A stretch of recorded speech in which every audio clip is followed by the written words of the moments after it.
Welcome back to the Cinema Synopsis channel. Today I'll be explaining the true story-based 2017 Thai thriller film, Bad Genius. Consider liking and subscribing if you enjoy our material. The opening scene of the film features Lin. She has been residing with her father all this time and is a top-performing secondary school student. One day, her father enrolls her in a new, elite school, but she declines to attend because the tuition and other costs will be prohibitively expensive for her family. The principal awards Lin a scholarship so that she can attend the school because she is useful to it because she is so intelligent. She encounters Grace, a sweet but intellectually challenged kid, while taking pictures for her ID. Since then, they have developed very close friends. She is not as intelligent as Lin, but she excels in other areas, such as her acting abilities at school activities. She informs Lin that there is a new regulation at the school in the library.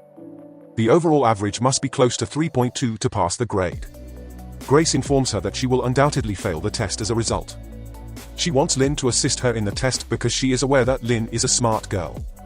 On the day of the exam, Lin discovers that the questions on it are exactly the same as those the teacher revealed during the private coaching sessions. She looks at Grace as well, understanding she can't adequately respond to the queries. She chooses to assist her by jotting down the right responses on an eraser and handing it to Grace with her shoes. They nearly get caught by the teacher, but fortunately Lin overcomes the difficulty.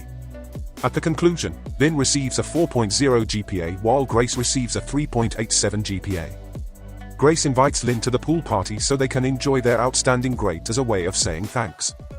Lin encounters Pat, Grace's boyfriend, there. Pat is a lot wealthier than she is. Grace informs him that Lin was able to assist his girlfriend in passing the exam. As a result, he offers her a sizable sum of money to assist him and his friends in passing another exam by cheating. Despite her initial reluctance, Lin accepts the offer after learning that her father, a teacher who makes a modest living, was surreptitiously charged additional fees by the school. She quickly creates a set of hand signals based on specific piano keys. Each pattern of keystrokes made by Lin will stand in for the letters A, B, C, and D. While Lin uses them to communicate answers during tests, the other students merely need to recall the pattern.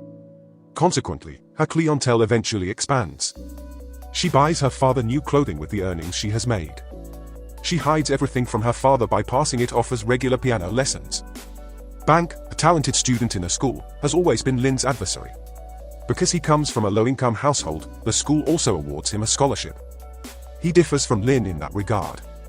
He is incredibly honest and does not put up with exam cheating. Later, he enters a competition alongside Lin, and the two of them succeed in taking first place. The principal then calls them to let them know that they can apply for a scholarship for study abroad. However, there is only one slot, making them rivals from that time. When Bank gets home, it turns out that his mother has a laundromat. Then he learns that the washing machine was broken, so his mother has to wash the clothes manually. Feeling unbearable, he offers to help his mother to wash clothes. The next day, he is approached by another student, Tong. He tells Bank that he didn't go to school yesterday because he was sick, so then he offers Bank some money to help him in the exam, but obviously Bank refuses it. During the examination, Bank accidentally sees Tong looking at Lin's paper. Then he decides to warn her about Tong's behavior. On the other hand, Lin already knows it because Tong is one of the people who apply to her piano lesson. Afterwards, Bank also warns the teacher as he submits his answers in front of the class, but the teacher does not care about it because the test is separate into Set A and Set B to overcome cheating. Meanwhile, Lin finishes her exam first, which is Set A, as she simultaneously sends answers to her friends using the hand signals. While the teacher is not looking at her, she uses the opportunity to exchange her paper with Tong, which is Set B. She quickly answers all the questions on Set B as the time is almost over. She unexpectedly has sufficient time to inform her surviving acquaintances of the solutions. When Bank alerts the principal of the previous cheating after the exam, she is caught. Her father is consequently invited to the school as well. The principal tells her father about her prior behavior. The university revokes her scholarship as a consequence. She further responds to the principal by claiming that it wasn't a full scholarship in any case because they had other costs to cover. The principal, infuriated by what she stated, also withdraws her opportunity to submit an application for a university-level international scholarship. Bank now has exclusive access to the worldwide scholarship, a decision he regrets because it deprives Lin of the opportunity to apply. Her father is so angry with her when she returns home that he refuses to put on his new clothing again. Additionally, he advises her to give her friends their money back. Grace invited her to join in cheating once more in the previous academic year. This time, the exam is the STIC, an international standardized test used for university applications. Additionally, Grace informs her that passing the STIC test will demonstrate their eligibility to attend Boston University, where Pat's parents want her and Pat to pursue their academic careers. Due to the difficulty of the test, Lynn initially denies the invitation, but after realizing that they can take advantage of the varied time zones, she accepts. They come up with a wonderful scheme the next morning. Lynn can take the exam in Australia, where it is given 4 hours in advance, then send the results back to Thailand where she can sell them to other students who wish to take the exam. She also claims that she can memorize the majority of the responses. She requires assistance from someone, though, for the remaining solutions. She therefore needs someone with the mental capacity to memorize the answers, in this case Bank. Moreover, she is well aware that Bank will decline the invitation because of his abhorrence of dishonesty. Bank is attacked in the street the evening before taking his scholarship exam, and the following morning he is dumped in a landfill, preventing him from taking the test. Lynn visits Bank's home and extends the employment offer after learning about this. He initially rejects her offer, but eventually agrees in exchange for the cash he sorely needs. They get ready for the last procedure that evening. The idea is for Bank and Lynn to both travel to Australia in advance of the examinations. They will deliver the answers back to Grace and Pat at break time by hiding their cell phones in the bathroom. Pat and Grace will print the solutions in pencil barcode form while they are still in Thailand. Then the clients, in this case the STIC exam participants, will receive the pencils. However, just before they take off, Pat makes it known that he is the one who gave the order for the thugs to beat up Bank in order to coerce him into participating in their operation. In a fit of wrath, Bank assaults Pat right away. Pat then makes an apology, but Bank decides to walk away furious.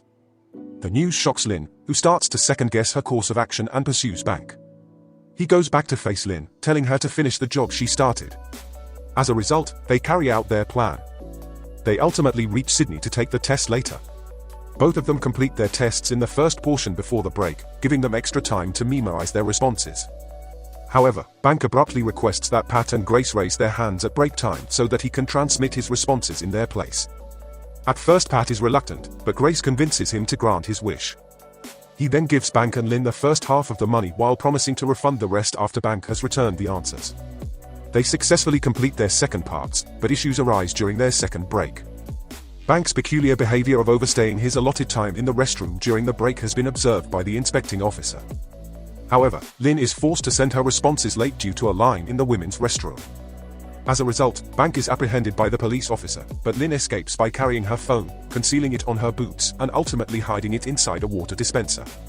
She then moves on to her final section without Bank, which requires her to memorize every response on her own. She uses a pencil to induce vomiting because she is running out of time, then she informs the proctor that she is ill. She leaves early after perfectly memorizing the responses. In the meantime, the proctor who arrested Bank wants to find her as well in order to discover their connection. She is transmitting the answers on her cell phone while being pursued. When someone bumps into her, she too nearly misses the opportunity to transmit the final round of answers, but thankfully she succeeds. The proctor eventually catches her and asks her to accompany him for questioning after that. Bank signals for her to leave him throughout the questioning by insisting he doesn't know who she is. When Lynn returns to Thailand, Pat and Grace are happy to welcome her and inform her that their plot was a big success. However, Lynn betrays them and refuses to accept her half of the money because of her unpleasant experience in Sydney. Together with the other participants who had passed the STIC test, they continue to rejoice. Lynn is informed that Bank has already taken his part, but she then exits the group conversation. Later, Bank extends an invitation for her to visit him. He appears to have contributed his fair share to the renovation of his mother's washing company. Then, Bank advises her to launch a new program. He also promises her that the clientele will be larger and the situation will be considerably safer this time. In case she rejects him, Bank threatens to make public the fact that she was another scheme's mastermind. Then Lynn tells him once more that she has made her decision and has chosen to be honest. Later, after sobbing in front of her father, she makes a formal confession to the STIC organization in an effort to atone for her sins. Her father consoles her and assists her in doing so. Thank you for watching. Please subscribe to see more videos like this, enable notifications, and leave a like to support the channel.